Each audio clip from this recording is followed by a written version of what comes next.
How's everybody doing? Hope you all can hear me. I am using a different system. Oh, I should have checked the sound and everything. This is what happens when you're unprepared. Let's check it out. All right, sound is good. Everything's good. Okay. So today we are discussing Evie Lupine, and we're discussing why is it that going all the way back to Lucian, it seems that people want to blaspheme religion with sexuality and intermix the two, whether it's for political reasons or not.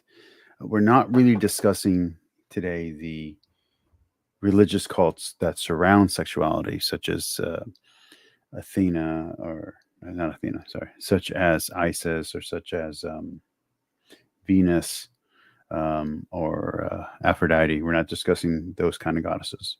What we're actually talking about is how the more conservative religions, whether we go all the way back to the cults that were celibate in pagan times, all the way to today with Catholicism, people tend to want to sexualize it for some reason. So that's what we are talking about today. We're going to be discussing it in the context of the monk. So if you don't know the story of the monk, this, I think it's written in the 1700s. This is a monk takes in a orphan who's pretending to be a boy, but she's actually a girl, and she either seduces or through her confessions poisons his mind into doing terrible things to people around him, all sexual. The guy who wrote it ended up actually getting in a lot of trouble for writing this book. We're going to be looking at the Marquis de Sade. I want to show you the other two books that we're going to be talking about, but so we're looking at Juliet, and we're looking at Justine, or Philosophy in the Bedroom. I forget which one of these. One of these two is considered like basically what Anton LaVey wants to do with the Satanic Bible. These are the actual Satanic Bibles. Like this is just, it just tears down religion, but it's talking about the perversion in the religious class, in the Catholic class of France. So it's using that as a background, whether what he says is true about what was going on is true or not. It's not really the point, but it's the forbidden fruit, as it were. And that seems to be a repeating theme. So there's three themes that we're going to talk about today. We're going to talk about how basically there are those who come to this where it's just a taboo, and that's what makes it hot. We're going to talk about those who view it as they're angry at their previous religion, or they're angry at religion, and they think this kind of act is some kind of stance against the religion, or against the authorities of the religion, or their parents or something like that. And then we're going to talk about those who are looking at it not as a taboo and not as a kind of like a revenge fantasy on the religion, but those who are have developed fetishes around religious iconography. And you can see this in Halloween and all that kind of stuff. So anyway, we're going to get started. Anybody who wants to come in, I will be putting links to the room. I will be doing invitations in about 5 minutes. I do want to let her talk for a little bit before I start doing invitations. Okay. And let's go. Hello, everyone. My name is Evie Lupine. Welcome back to my channel. And today I have another video for you all. Today, I want to talk about religion. And this can be a touchy subject in the kink community. Like politics, some people think religion and kink should stay far, far away from each other. But that doesn't mean there aren't folks who combine the two. Like many other areas of roleplay, religion play or religious roleplay is often misunderstood even by members of the community. So I want to talk about what religion play is, why people do it, and how you can try it for yourself if this video piques your interest. Because trust. And just to remember that for our for those of us who are watching who are religious, this is not a how-to guide for us. This is more of a I guess a warning of what's out there, an awareness of what's out there, not really a warning, and also to kind of push back on some of the nonsense that people like Matt Fradd put out there about how people actually live their lives. So we're trying to confront the real issues here. We're not trying to use apologetics to sweep everything under the rug.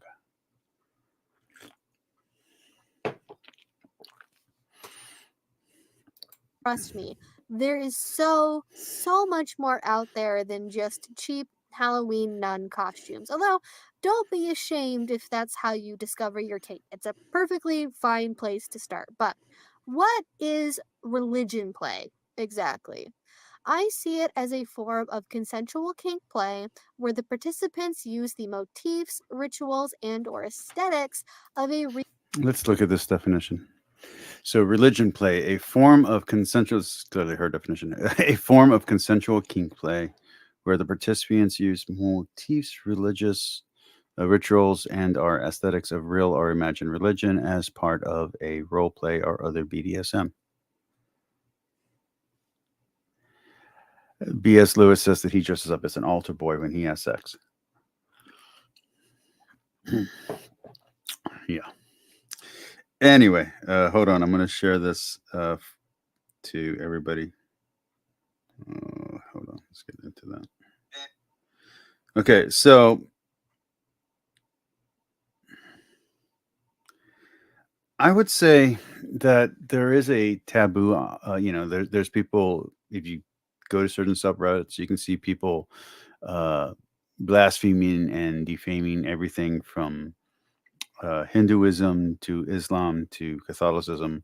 You don't see a lot of you don't see a lot of general like Protestant kink play, which is kind of interesting. That's not one of the things they're attacking, considering most of the people are coming from a Protestant community, but that's not really what they're attacking. They're attacking the main symbol. And the thing about this othering and exoticization of other cultures is that for us in the West, like we view the tantras and we view the sutras as like these really sexual things, and we're sexualizing Kali, which is like really offensive to the Hindu people. But for us, they're very sexualized. The ancient gods and goddesses, who are all virgins, by the way, in our literature, whether we're talking about Ovid or we're talking about modern literature, they're all very over sexualized. So we have a tendency to exoticize and sexualize and sensualize gods and religions not of our own. So it's not as if we're innocent in this when it comes to the blasphemy that's coming our way. So just be aware of that.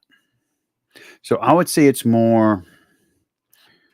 I mean, I think that's a perfectly fine religion, but I think the important part here is that as aesthetics real or imagined. So like, you might have a human sacrifice that's sexual or something like that in nature, and not a real sacrifice, obviously.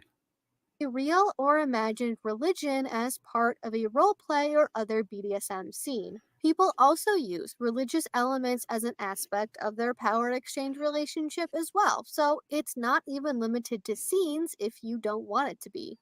Common roles for religious roleplay include being a nun, being a priest or priestess, being a devil, a demon, a succubi, an incubi, an angel, or any of a number of other gods, goddesses, deities, and their worshippers or followers. You'll also see scenes done where one partner, often the top or dom, is a religious figure and the bottom or sub is a layperson or even a non worshiper. But we'll talk about scene ideas for these roles a little bit later on in the video. Before I continue, I do have to address one really big thing here. And that is the fact that it is very difficult to talk about religious roleplay without discussing trauma. And we're going to do that now, just in case you don't want to participate in. It's interesting that that's where she starts off, because I feel like that's what people like Matt Fradd will say. That's what all of this is. All of this is just very simply people trying to work through traumas. this is Matt Fred. It's not me talking. These are damaged people doing blasphemous things because they're angry at God because they're injured or something bad happened to them in their lives or something like that. I don't agree with that assessment, but I'm sure you can find a good block of people that are in that situation.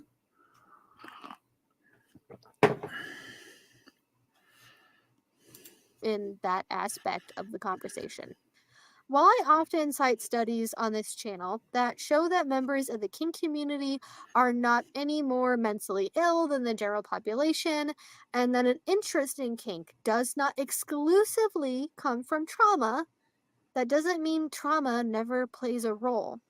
As with other kinks like ravishment play, some people who have a life history involving religious trauma would never, ever want even a pretend religion to be. And this isn't just for sexual role play. You look at like more LARPing or more gaming role play, like Vampire the Masquerade, which has a sexual element to it.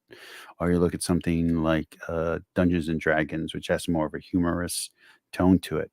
This kind of religious role play is present in these kind of things where people are exercising their own demons, if you will, on the game board. So this is kind of a psychological way to, like, you watch horror movies, so you can condition yourself to the horrors of the real world. This is condition yourself to the horrors that you face in your mind, and it's taming them. It's literally you're taking control of them. You're facing these traumatic events, real imagined potential, whatever. To be part of their kink.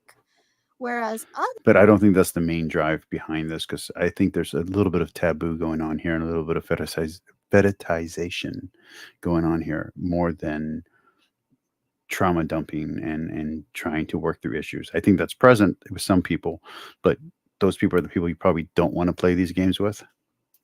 others have that kink specifically because of their trauma, and they use kink as a way to work through and accept their past. Now, I won't belabor this point too much since we've talked about it recently in other videos, but the connection there can definitely be something that people are very motivated by. Some people find it empowering to get to revisit actions that were once very harmful to them, either in the same role and getting to overcome the pain on their own terms, relive that experience and get to call the shots. Or sometimes they even want to play the opposite role and they want to be like the person who hurt them and they want to know what it's like to be in power now. Sometimes even pretending to want to hurt the person who once hurt them. And if you are someone who is interested in using religious roleplay themes in your scenes for this reason, And this really goes with what's going on in Justine and Juliet. So what you do is you have here with the Marquis De Sade, you have a story that begins at the end of the other story, which is actually the sequel. And you have a sister finds her long lost sister, but her long lost sister is corrupt and she's naively innocent. But the naively innocent one has had terrible things happen to her, while the corrupt one has had a very easy life. So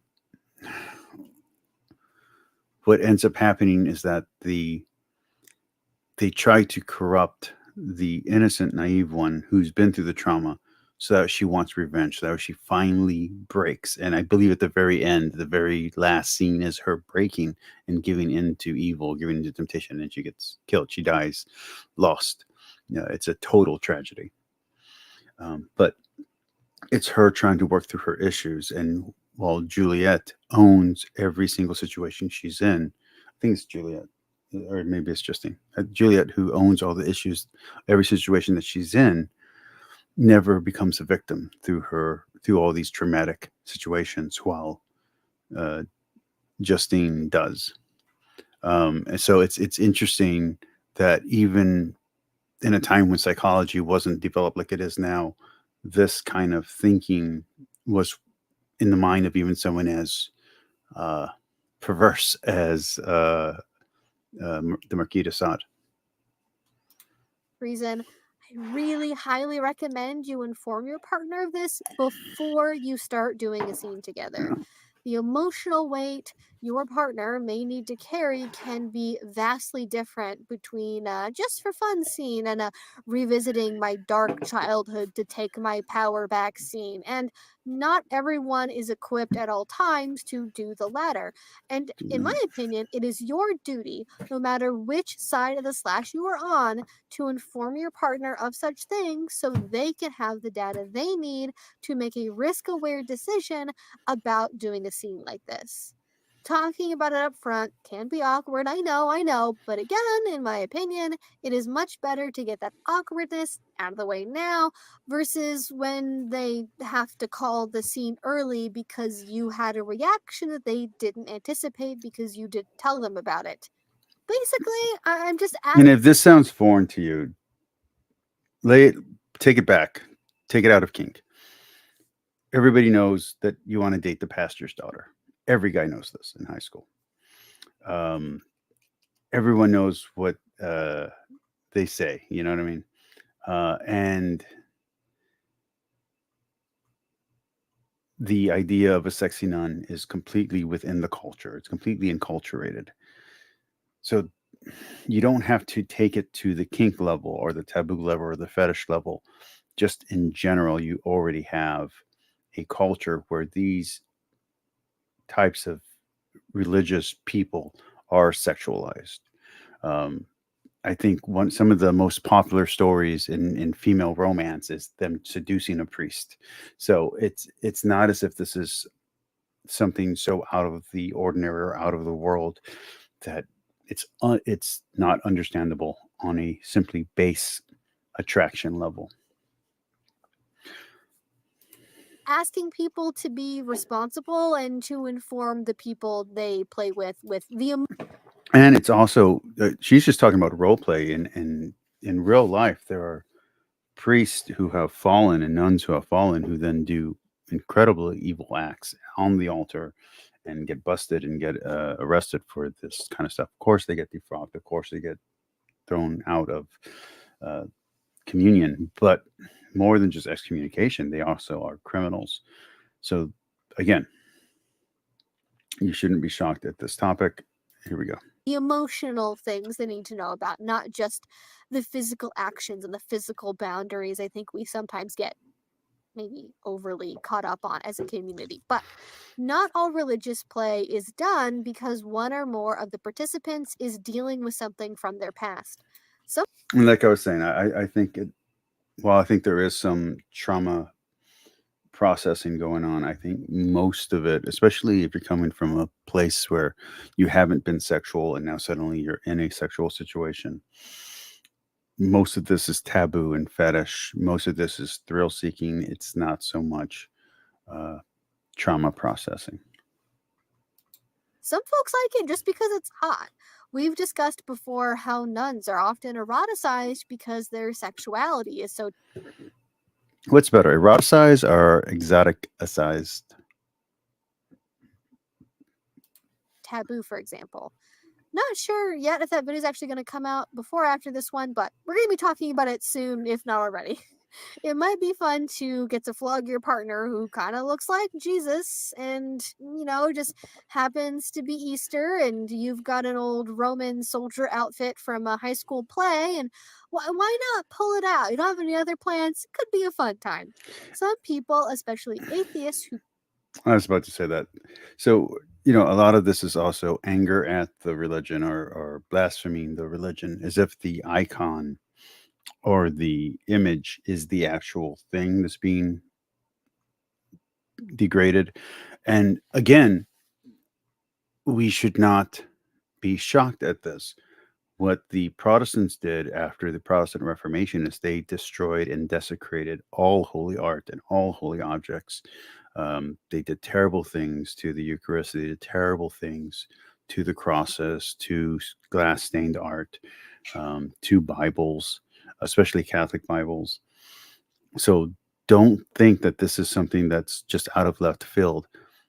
In religious fervor, Protestants have done this to Catholic iconography and even Orthodox iconography. So just realize that. And even if you want to see a modern representation of that, just watch the latest version of Shogun. It begins with him desecrating a Catholic cross, as if that doesn't also represent his religion in Christianity. So just be aware of that. Who grew up religious enjoy making a mockery of religion, using roleplay to lampoon just how ridiculous it is. It's sort of a third party humiliation play scene. I mean, speaking as a cradle Catholic, it is kind of funny that Catholics believe the wine literally transmutes into blood, right? I mean, that's Not transmutes, transubstantiation. It's a different thing, but an interesting we're kind of well beyond the edge of acceptability here. So let's keep going. idea to be able to play with. And speaking of Catholicism, Catholic imagery is very popular in particular, but it's not limited to just that. You can do religious roleplay scenes inspired by Wicca or a nameless nature religion or a religion from a fantasy novel. And also, some of the role play could actually be slightly real, if you will. So, and this has kind of died down recently because of the popularity of Wicca has kind of died down. But if you look at things like Skyclad and sex rituals and sex magic, and even light blood magic, you have in those rituals role play where you're playing the goddess and you're playing either a high priest or there's another one that you're playing. So maybe you're playing the sun and the moon. You're playing two spiritual ancient gods, ancient deities, and you're role playing their sexual exploits. Maybe you're role playing a scene from Ovid or a scene from Metamorphosis or a scene from Theogony, and you're, or maybe even going cross, like you're having Thor hook up with Athena. You're doing stuff like that. So you have to realize the cultural context. And I remember a few years ago when, again, Kali of all things, when Supernatural did a sexy Kali on their show, the Hindu people were just super upset. So this is not something that just affects Catholics, but it's just Catholic iconography is so strong and so overpowering. Even Protestants who hate Catholics, when they become atheists, it's not as if they stop. It's not as if they're going to start using Protestant iconography, because there really isn't any. There's a lot of Christian iconography, a lot of Catholic iconography that they're going to go after. Well, I think Jedi roleplay might fall under this as well, for the record. Word of caution about religions other than the one you grew up with or the ones you practice now, though. This should not be an excuse to exercise bigotry or racism. But so my question for Eva, which, I by the way, I did send her out an invitation to let her know that I was doing this to see if she would come on. Obviously, I'm not drawing a big audience with this one because people get offended easily. So she probably won't come on.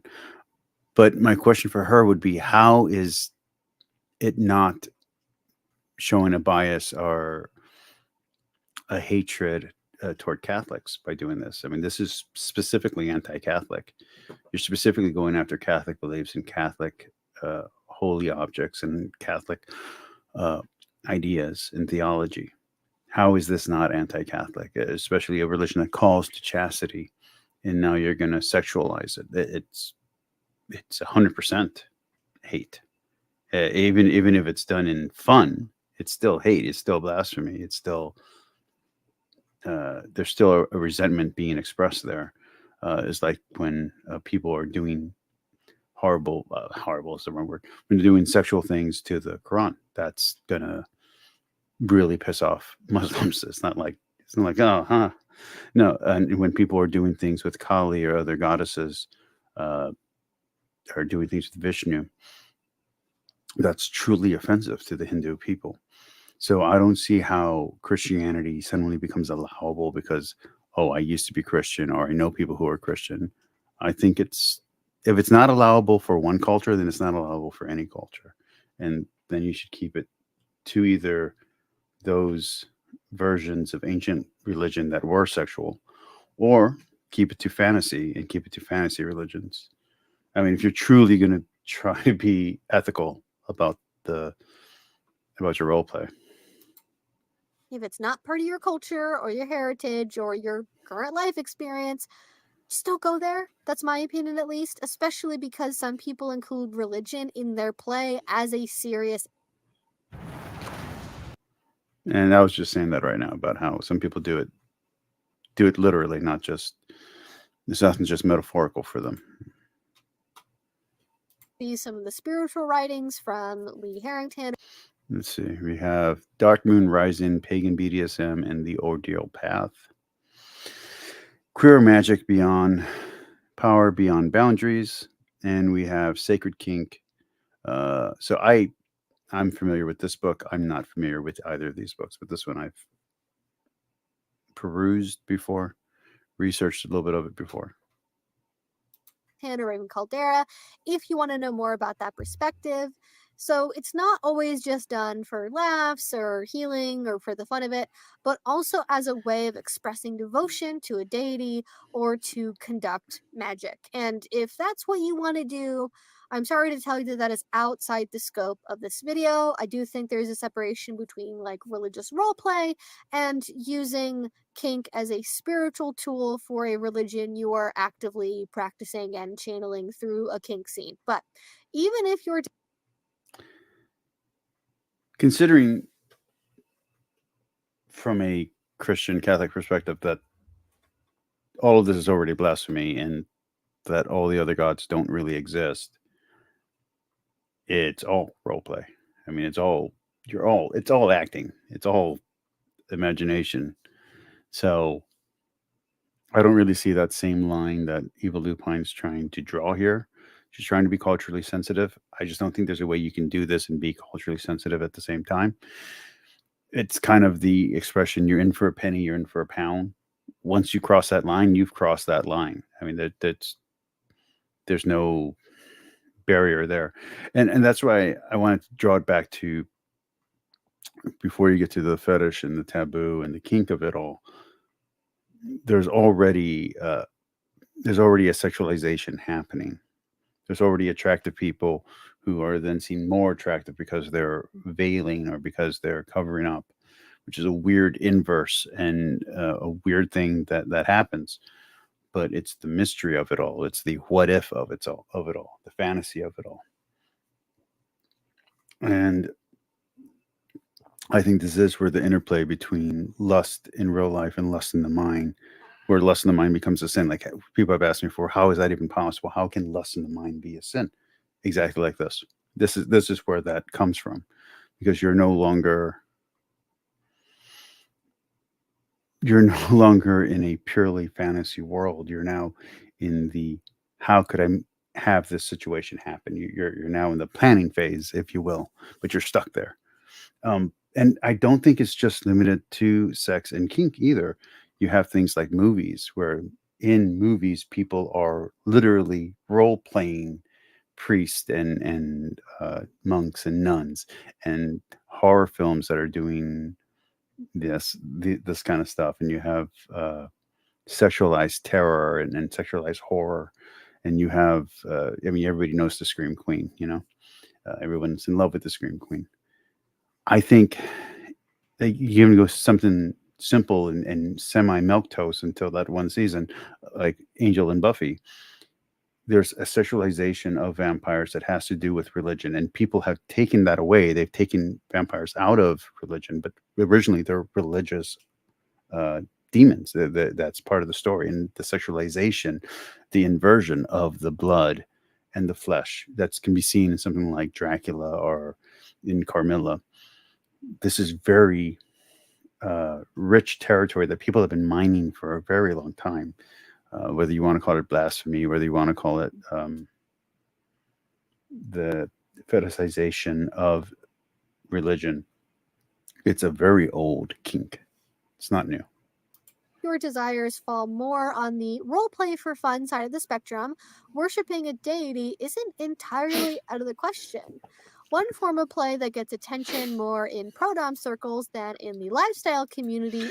And that's also something that I wanted to talk about with a few videos back. We brought it up, but then we got distracted by our conversation in the chat, which is you have things like what happened with Larry Flint, where you had, technically speaking, conservative religious fundamentalists trying to change Hustler magazine into a pro-religion magazine while keeping the sexuality, and that just becomes blasphemy. It just simply goes there. Like you can't mirror the two. You can't marry the two. It's like what happened with me with Taoism, where I really love Taoism, but eventually in reading the Church Fathers, I came to the realization I couldn't be both a Taoist and a Catholic. I had to choose one.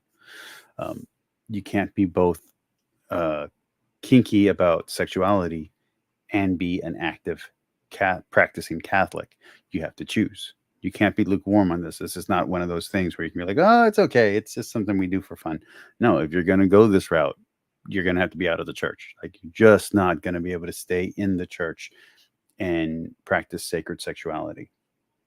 It's just not a practice in Christianity.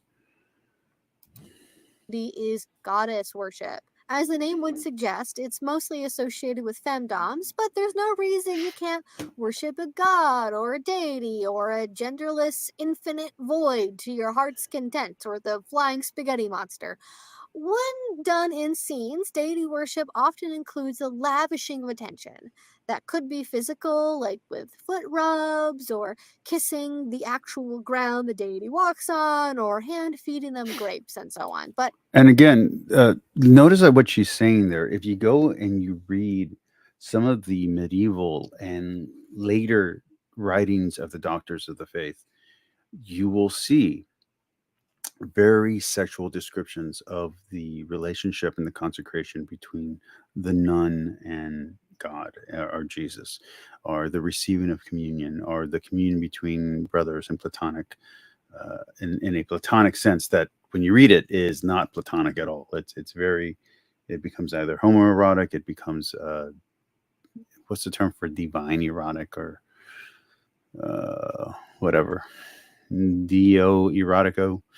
But it becomes very sexual in the description, not just sensual, not just rich, but it becomes a marriage between God and whoever it is. And they describe it in sexual terms, but they're talking about the Eucharist, but they're talking about prayer. They're talking about communion.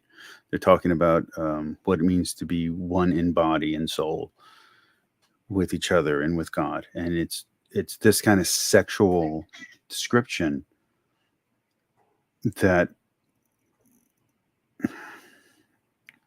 you have to be very careful about if you're gonna draw that line between kink and religious practice and ritual, because kink is ritualized sexual practice. That's what kink is. Kink is just fun.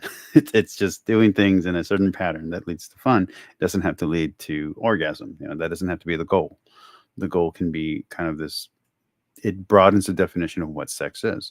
Well, if you have people who are considered saints in the religion describing religious experience in a both sensual and sexual way, it really blurs the line of what's acceptable and what's not. It's real easy to say, well, because Evie Lupine has black hair dye and is wearing a black shirt and has a kinky lifestyle, that therefore she's out of the realm of what's acceptable. But that's not how that works.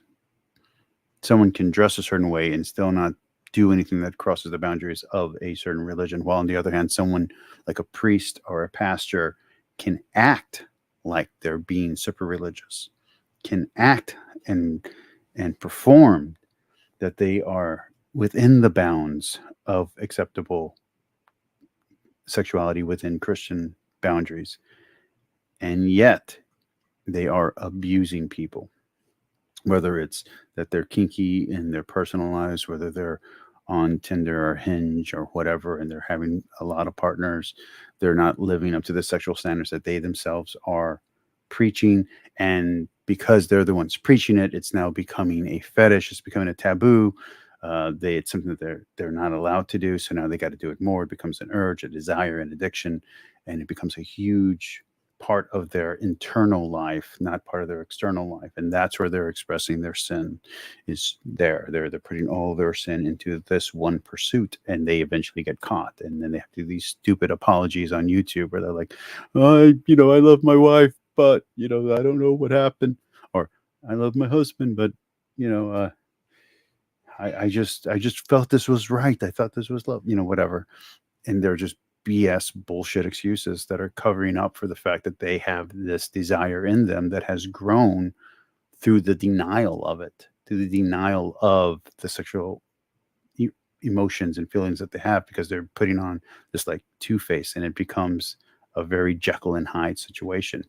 And that's why I don't think Matt Fradd's just blame porn and stop porn and everything will stop. Just stop kink altogether and everything will stop. No, all you'll do, the more you suppress it, the more it'll go underground and the darker and darker it'll go.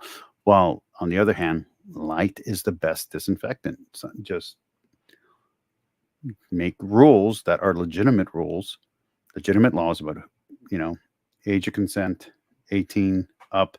If you're under that, you're not allowed in the kink community. Simple rule. You're not allowed to do it in public. Simple rule. Just basic things like that, and make the laws tight and let people have their fun behind the bedroom door. So that way you don't see priests and pastors and strong religious figures, people who are religious celebrities, succumbing to their kinks and to their fetishes and taboos and to their own traumas and expressing it in a specific way that is not allowable. While if they simply keep it in the light, that same kind of language and that same kind of dedication and ritualization stays in the realm of acceptability.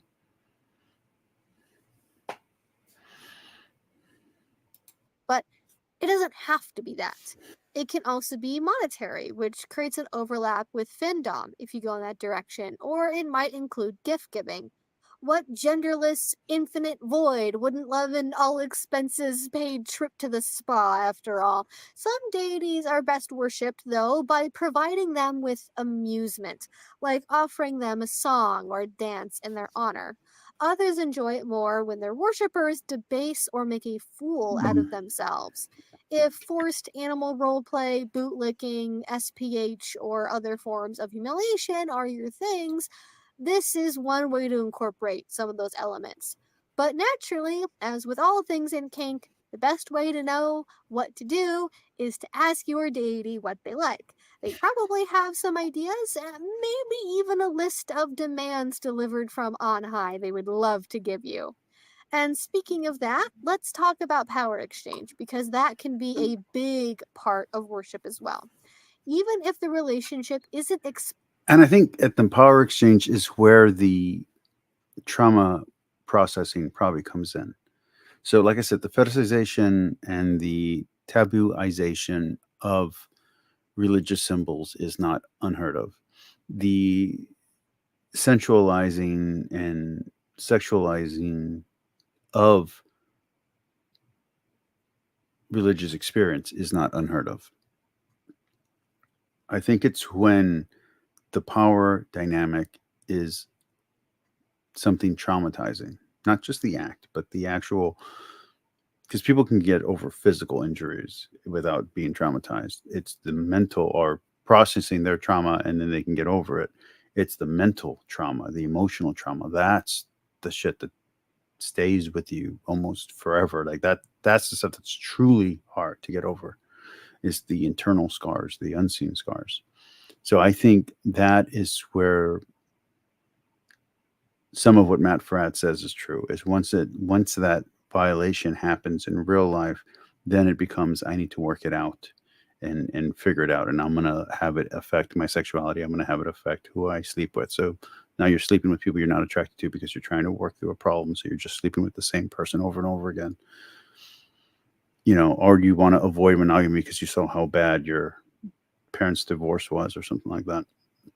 There are those people. So I think that's a very, I think that is something that should be talked about that isn't talked about. And it shouldn't be shamed. It should be actually discussed and analyzed and figure out what we can do about it to help those people work through their trauma in a non-sexual way.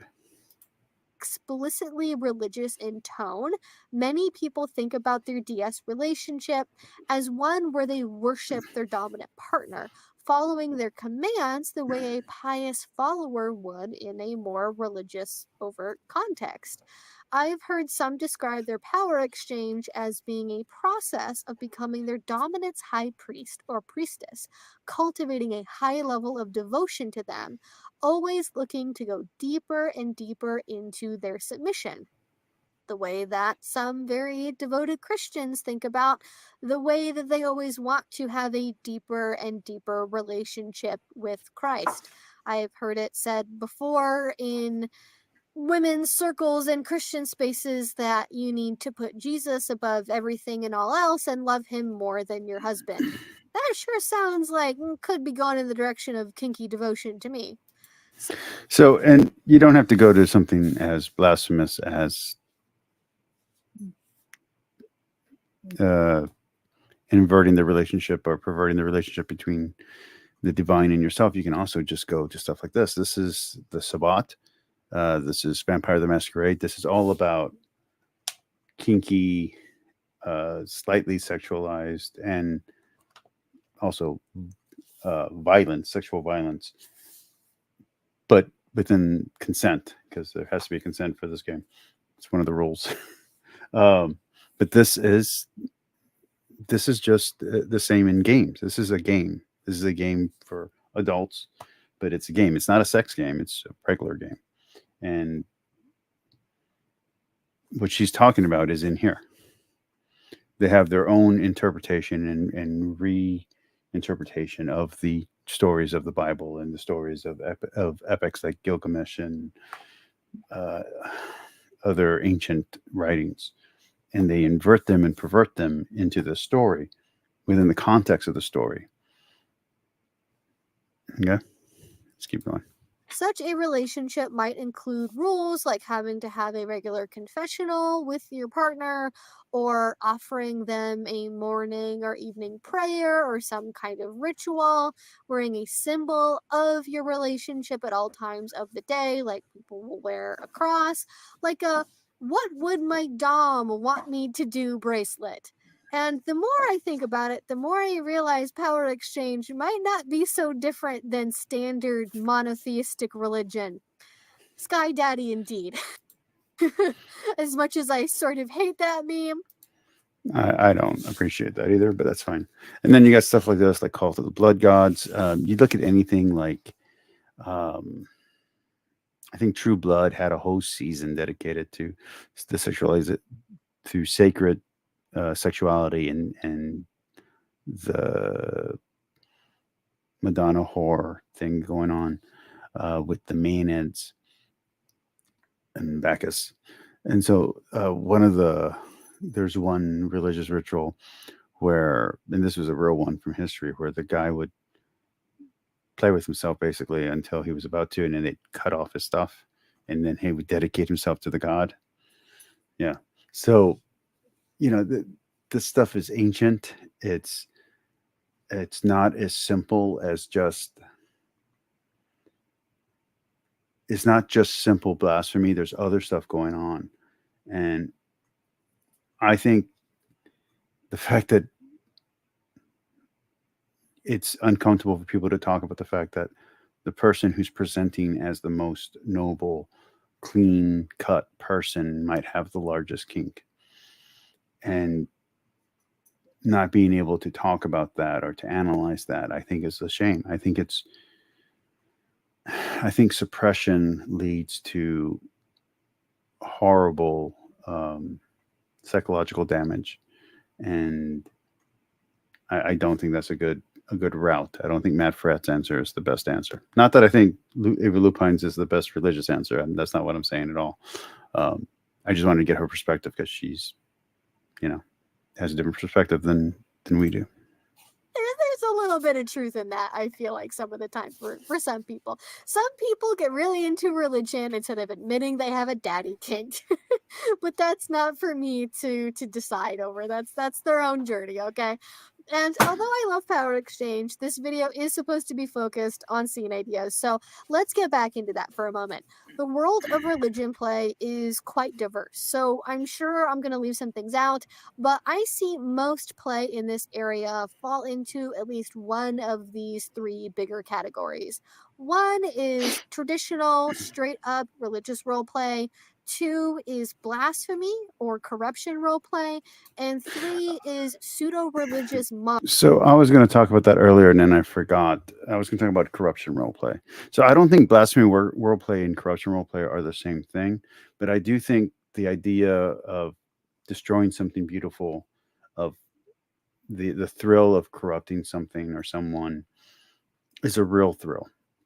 Is something that people do seek, and it is part of the darker nature within a human being, just like narcissism and pride and hatred are these kind of dark triad traits. I think the desire to corrupt or destroy is also a dark human trait. It's one of these darker qualities of humans, and I think that finding proper expression for those things or proper integration of those things are extremely important. And I think if you don't find proper integration, I think that's where this stuff comes in. monster roleplay. When I say traditional, straight up religious roleplay, I mean things like priest and nun roleplay. Like, it's very similar to stuff like, a doctor, nurse, like medical roleplay.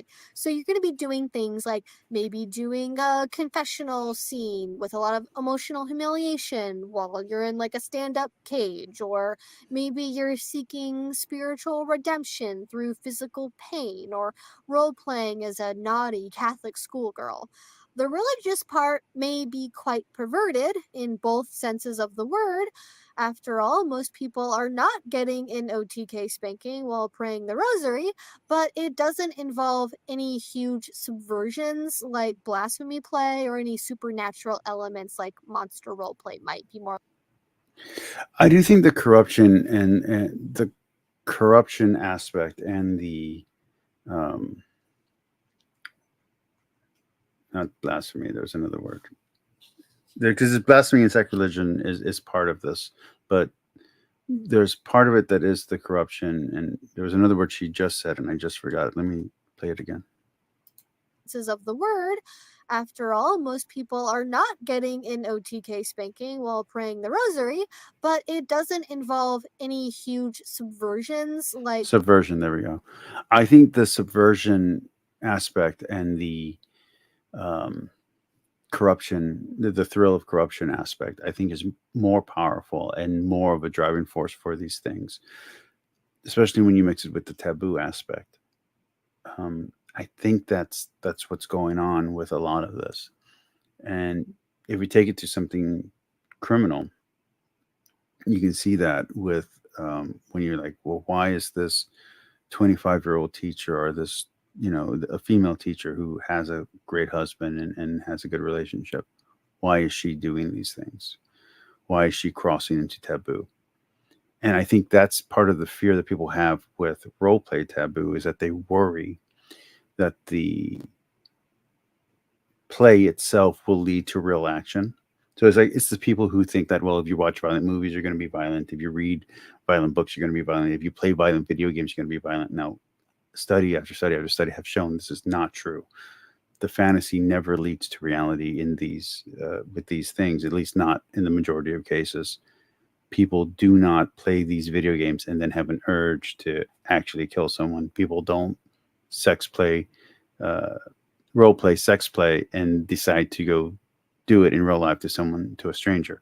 That's not what happens. But actually, it shows that once the inhibition has been exercised, the urge or drive to actually perform it in real life lessens. That's just what most studies have shown.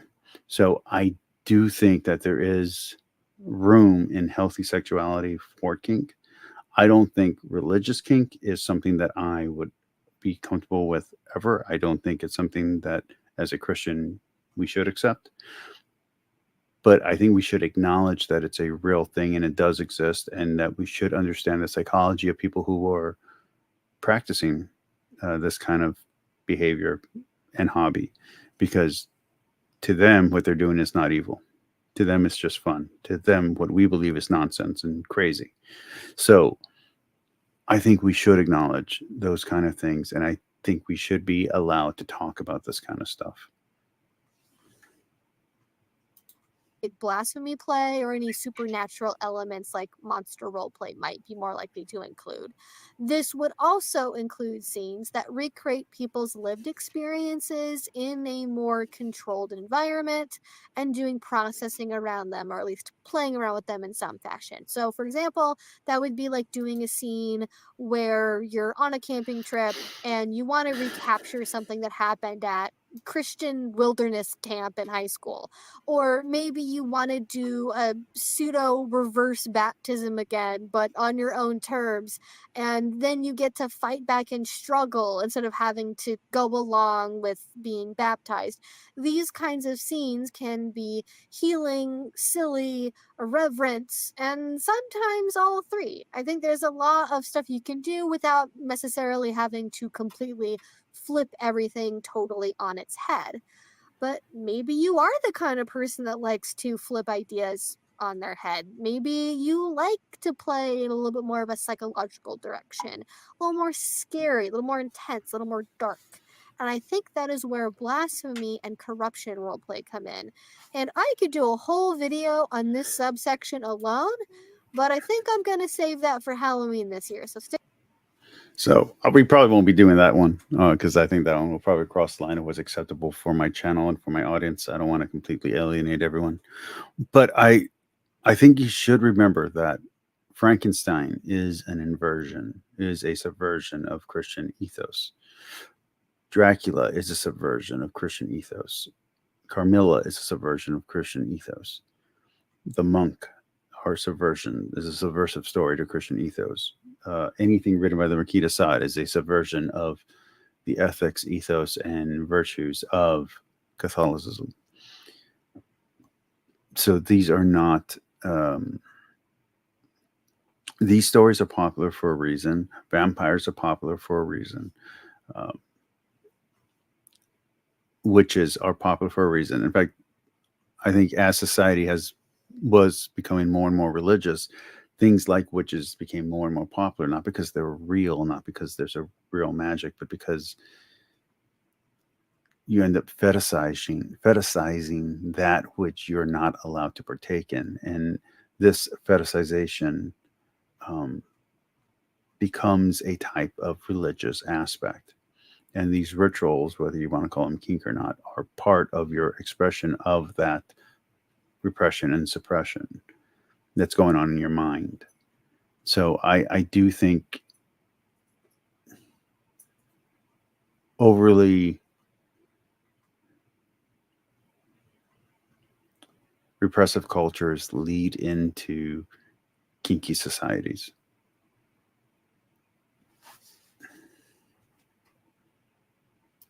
So stick around on that one. I don't think a libertine society leads into kink. It leads into a sort of lazy apathy.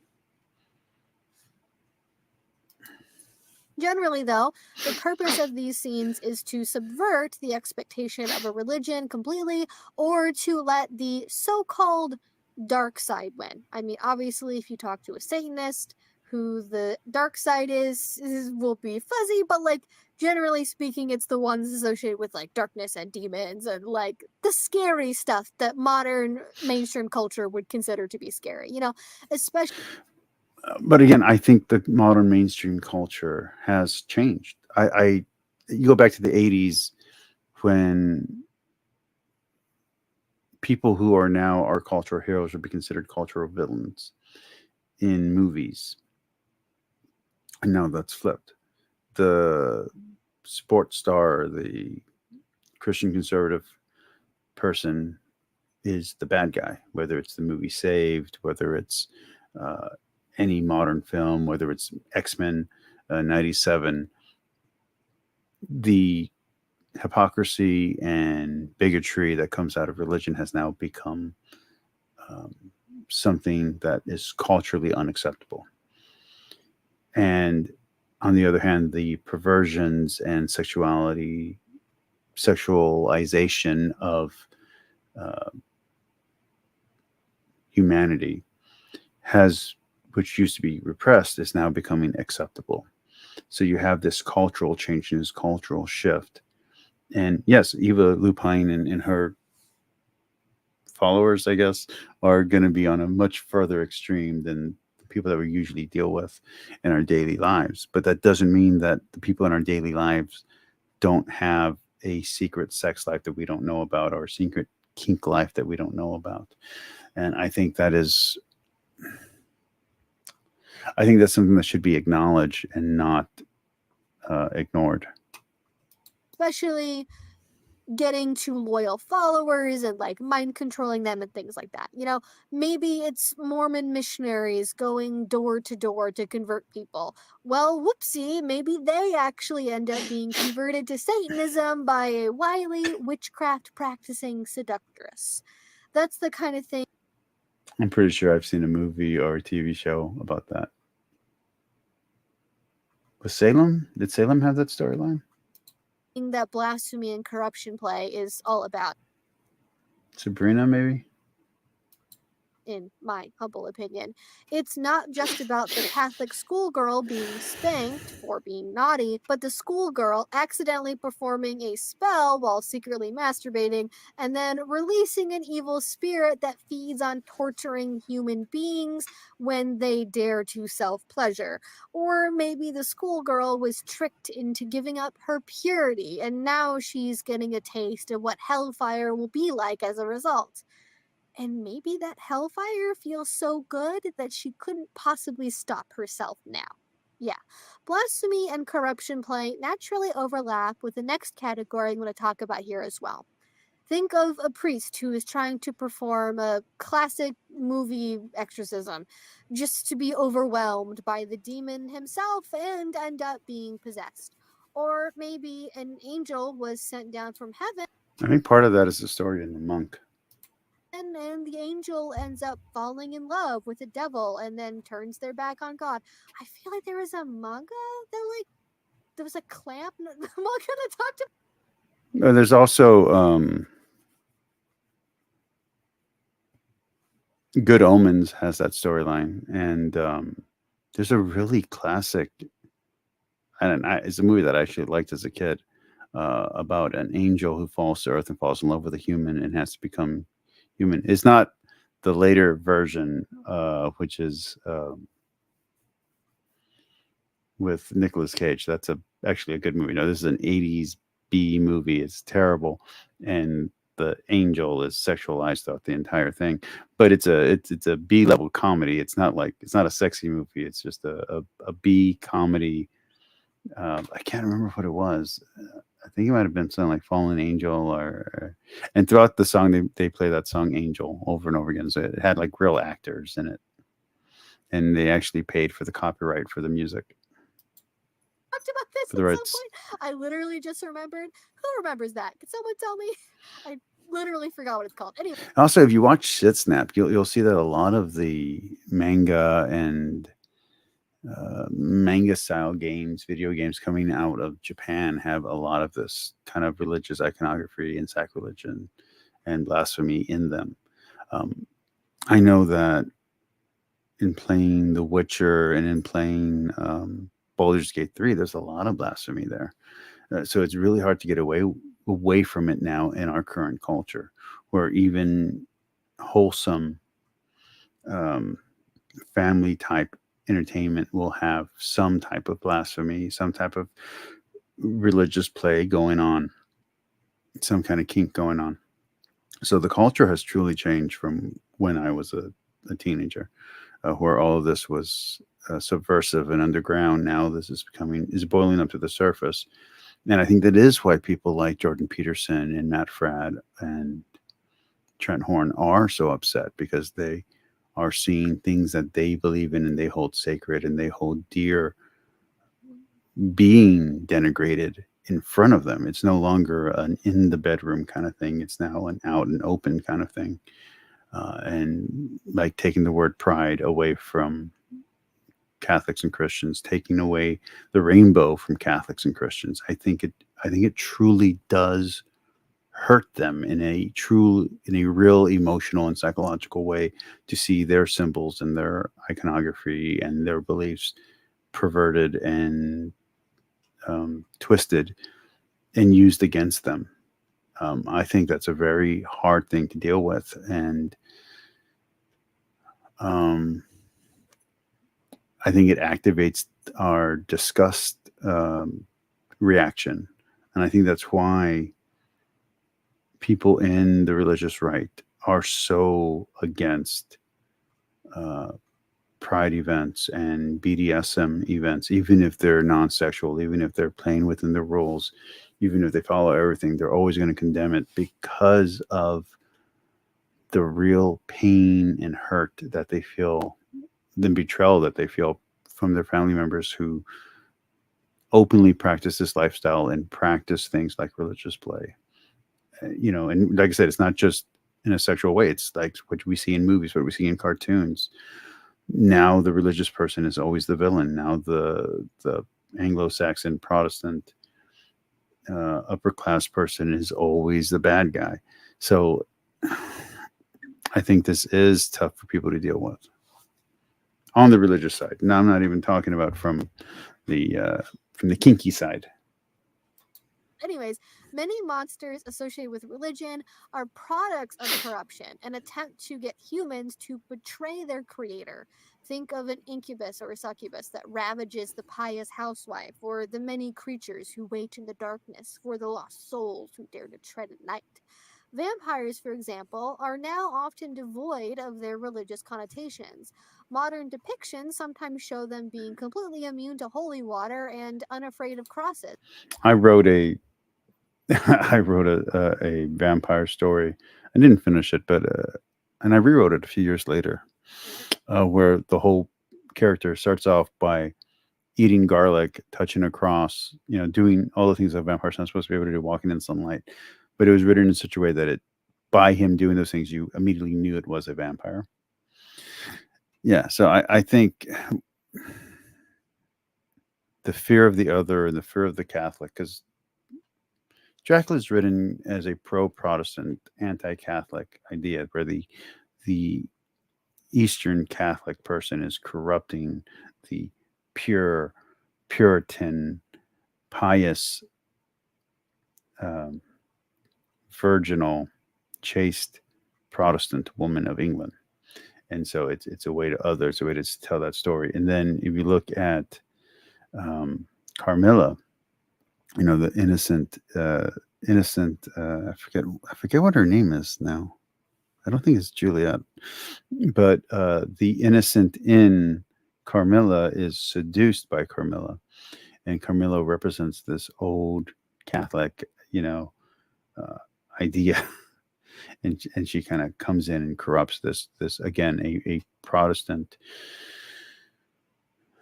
person, or there's corruption in there. So I think that Evie Lupine is hitting on real psychological tropes that exist in the human mind. For example, but I think vampires fit right in the wheelhouse of religious roleplay. Castlevania roleplay, anyone? And that is not even touching on Anne Rice's novels, and we know that woman was very horny and extremely kinky. For the more biblically minded, though, figures like Lilith offer an interesting concept to play with. Is she a demon preying on innocence, or the first wife of Adam? And Lilith has been sexualized, at least from my perspective, from what I know about literature, from at least the 1950s and 1960s, from the first wave and second wave feminist movement. So whether or not she was sexualized before that is a different context than now, where she's representing not just femininity, but rebellious femininity and the feminist movement and what it means to be a female, an independent female. Adam punished for being unwilling to submit to him. And this is also what's going on with artists, like whether it's Taylor Swift, whether it's the dude who wrote that terrible song. Are the couple that was on the Eurovision thing, which I don't even care about Eurovision, but I still saw that stupid story. That's what's going on here. So their internal behind the bedroom role play has now entered the public sphere, and it's now on stage and on display for everyone to see. It's at the concert. And again, this is still nothing new. Madonna did this with Like a Prayer and a few other songs, especially in her Blonde Ambition tour and in her, which one was the Bedtime Stories and the Erotica tour? I forget what the name of that one was, but in the Blonde Ambition tour, she does this. So it's the sexualization, fetishization of religious iconography, especially the cross. And from a Christian perspective, we can say, oh, that's a demon, that's Satan, but we don't have to take it to a demon or Satan. We can take it to that's human psychology. That's people angry at the religion, or people subverting the religion, or not agreeing with what the religious rules are and wanting to push back. It doesn't have to be a demon. It can just be human psychology expressing itself. And the way to counter that is to understand human psychology. And maybe in your scene, Lilith is even dominant over Adam. That sounds like a switch fight role reversal opportunity to me if I ever heard one. And even if your religiously themed scene is light on the roleplay, there's lots of fun options for toys that can help give your play the right flavor. Many of the implements we use today can trace back part of their origin to religious flagellation. If you're curious to know more about that, I highly recommend Peter Tupper's book, A Lover's Pinch. And also, if you go back to stuff like the Da Vinci Code and the way that this is expressed in art and in movies, they sexualize this kind of ritual self-punishment. So it's important to understand that the aspects, psychological and emotional, going on here, part of it is the Protestant resentment of Catholic practices and showing that from a Protestant perspective, Catholics are perverse and they're I don't know, deviant. But then you get to this now second wave neo-Protestantism that's happening, and now this like woke progressive Protestantism that's happening, where you have 3 generations away from Protestantism. You have these 3 big movements, and you have the third wave, fourth wave, fifth wave feminism going on. And all of those ideas are still mixing there. So they might know, the person practicing this might not even be aware of where the resentment originated from, where the blasphemy or sacrilegious came from. Now it's just part of their normal role play. The vampire has lost his religious context. He's no longer an inversion of Christ. The zombie is no longer making fun of Christ. The ghost is no longer making fun of the Holy Spirit.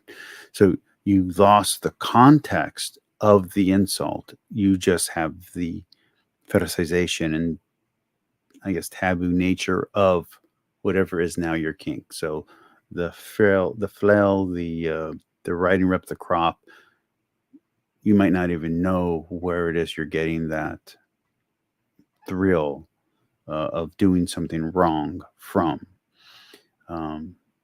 So if you go to Shiburu and to Shiburi and you look at the iconography of rope tying, yeah, you do have some bondage play from Hinduism. Yeah, you do have some bondage play from Japanese style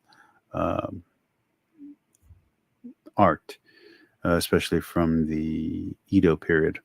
But you also have a lot of religious inversions and corruption and sacrilegious stuff happening on the Christian front. And again, you also saw this in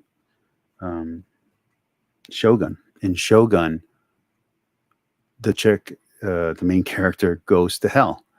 Not only did she commit self-deletion, but she also had sex with a married man while she was married right before she was killed. So there's no way that she could keep her purity, and she dies completely in a tragic sense. Which again pulls back to the Marquis de Sade and his story of complete corruption and destruction of a human soul. Now referred to as disciplines and scourges, you can buy these rough rope and chain floggers from specialty suppliers. I'll have a few websites suggested down below. I can't necessarily link to them, but I will at least have the names. One unusual favorite from the tradition includes a braided seagrass whip, which supposedly. And again, this should not be unusual to you, and you should see how this works in culture. So we turned witches from medicine women into females, and by we I mean the Christians, the Protestants, the Puritans, the Pilgrims. We turned witches from medicine women and wise women into those who seek sexual congress with the devil. And now that society has inverse, now the pushback, and this again goes back to Marquis de Sade, this is not new, is to show the sexualization of holy people and religious people and saintly people, and sexualizing them and showing the perverseness that, oh, well, that's what they're really doing. What they're really doing is something sexy or something sexual or sensual. So they're taken away from the holiness, and they're trying to base it totally in animalistic nature. And this makes perfect sense. The psychology of it is very tight. Supposedly produces a sensation unlike many other toys. And that sounds like a lot of fun to me. But if you're more into bondage than impact play, you do have options here as well. The Silas was originally a coarse hair shirt worn in order to repent, and now it also refers to a variety of garments used to similarly mortify the flesh. These days, that usually means pokey linked chains meant to be worn around the waist, thighs, wrist, or torso. They work like a dog. And again, I think it should be noted that almost all of this is directed toward Christianity. And I do think that shows a bias from Evie Lupine, and it also shows a bias from Western culture, where it's somehow okay to do these things and do these practices toward Christianity, but it's not okay to do it toward Islam or Shintoism or Taoism or Confucianism or Buddhism or Sikhism. Somehow it's only allowable to denigrate the beliefs of Christians, and I think that is a real problem. Prong collar, but for humans and scaled down to size. They're meant to be worn often for extended periods of time to protect against sinful urges, promote a feeling of connection to Christ and his suffering, and to offer penance. I'm actually shocked I don't see more toys like this used, because they seem like they would really catch on and be quite a lot of fun if people knew about them. So bring one of these to your local dungeon the next time that you have the opportunity to, and see if anyone has a reaction or asks you where you got it. You'd be surprised how little effort it takes sometimes to start a trend in your local scene. But with that being said, that is basically what I wanted to share for a 101 on religion play or religious role play. I would love to know your thoughts about this one in a comment down below.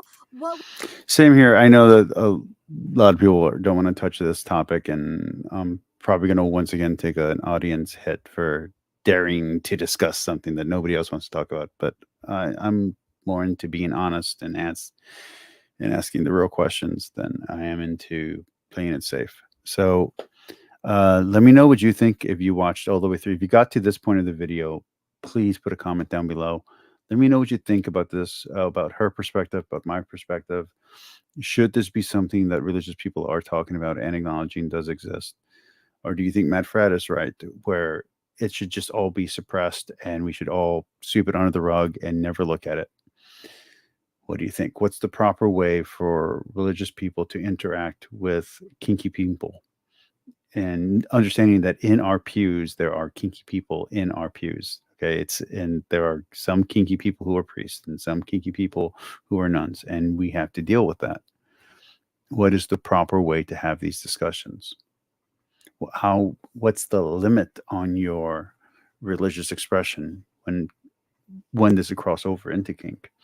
And should there be blasphemy laws like there are in certain European and Islamic countries that says, hey, you can have is whatever fetish or taboo you want, but when it comes to this point right here, you're now doing a criminal act because this is psychologically damaging to a group of people. Should there be blasphemy laws against this kind of practices? What else? Next week we'll be back to Canaan.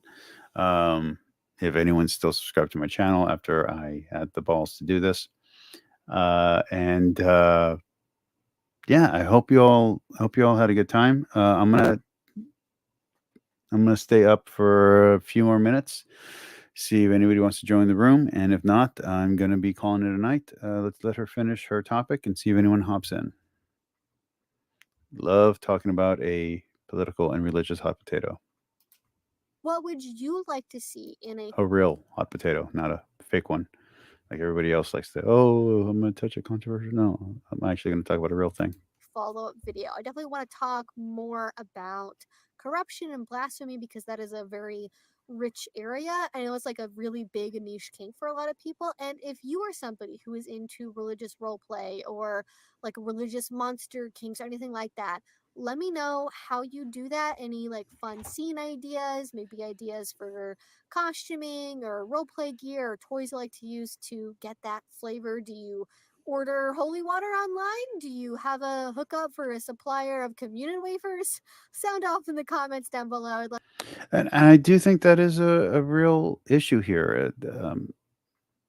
I mean, if you're going to be into this kind of thing, I don't think it should cross the line into bigotry and hate. I think if your kink is feeding bigotry and hate, then your kink is actually problematic. It's no longer self-expression. I'd love to hear it. And thank you all so much for watching. If you did enjoy this and are ready, please do subscribe because I make videos twice a week about all sorts of different kink and BDSM related topics. And finally, if you want to see more of what I do, you can also go over to my Patreon. Okay, I think we're good there. All right, let's go back to the screen over here. And we'll have a little short discussion, see if anybody wants to hop in. And if not, I think maybe 5 minutes, 10 minutes, I'll go ahead and close out the room. But if someone joins, we'll keep going. Okay. So let me add one more invite, see if anybody's going to hop in. Anybody wants to touch this topic or any other topic, feel free. Okay. So I did want to talk more about the relation between the Marquis de Sade and Matthew Lewis and other writers. I was thinking also about Lower K. Hamilton and even stuff like other entertainment, about how that relates and how even like Sabrina the last series that just happened, where it was Sabrina Morningstar and where the devil was the good guy and and the angels were the bad guys, and things like Has Been Hotel or Hell of a Boss, where the devil is the good guy and the religious people are the oppressive, repressive people that need to be stopped because they're hurting innocents. I want to have that discussion. If anybody has the balls to come on in, let's have that discussion, because that's what I would like to talk about. And like I said, I'm gonna go ahead and close out. I think I'm gonna go 6 more minutes. So if no one hops in and wants to have this discussion, we'll be good for tonight. But we're gonna go 6 more minutes.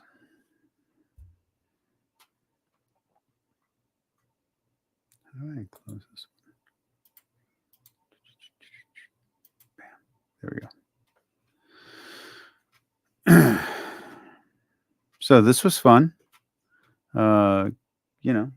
talking about sex and kink and religion and how they connect to each other, discussing what are the boundaries of kink when it comes to religion, what the origins of it are, what the consequences of that kind of behavior is, whether or not it is proper, and what it means that people have these attractions and fetishes regardless of their religious beliefs or standings, and what to do about it, how to put them in context. I think all of that was really interesting to talk about. I hope that maybe tomorrow when I get my morning, I usually get a morning bump of views. I hope people will be commenting. I do want to hear what people have to say about this. And if Evie Lupine sees this video, I appreciate your content. I enjoy your opinions, and maybe on a more popular episode, you might hop in sometime. All voices are welcome here on my channel. And next week, I am going to be covering I think it's next week that the debate's going to happen. I'll be covering the Kip, Dr. Bowen, Trent Horn, Jimmy Akin debate. And I will this Sunday have a video coming up commenting on reviewing the debate that Trent Horn and Jimmy Akin had against two Protestant pastors. I need to do a little bit of research on there. It's on justification, and a few other Catholic Protestant topics. I don't really care about reaching out to Protestants, so I'm going to have to force myself to give a crap. I already watched it. I already have a review in my mind, but I need to learn a little bit more about the opponents to Jimmy and Trent. I don't really think they did a format. They did a different style of debate, which was actually very nice. There was a lot there that was worth watching. Let's see what else is going on. The Pope condemned-ish the American rad trats, and said that the ultra conservatives need to take a hint and either become Catholic or get out, which was cool. I like that the Pope said that. I'm going to be really honest with you. Let's see what else is going on in the world today. It looks like Trump's going to be winning the election. That's and Biden keeps making unforced errors. I think the two worst presidents we've ever had are Donald Trump and Joe Biden. I can't think of two worse presidents. And these last 8 years have sucked. Let's see what else is going on. The X-Men 97 finale was amazing. That whole series was good. Go watch it. There is a little bit of wokeness in it, but it shouldn't bother you. It's not overwhelmingly woke. Arcane, League of Legends Arcane is coming back. I'm looking forward to that. I did watch because a friend of mine asked me to. I did watch the Planet of the Apes, Kingdom of the Apes movie. It was not good.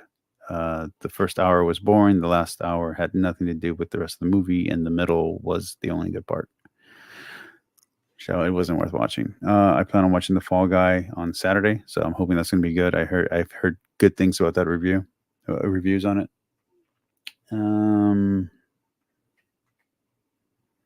Crap, I ran out of things to say. I found my keys.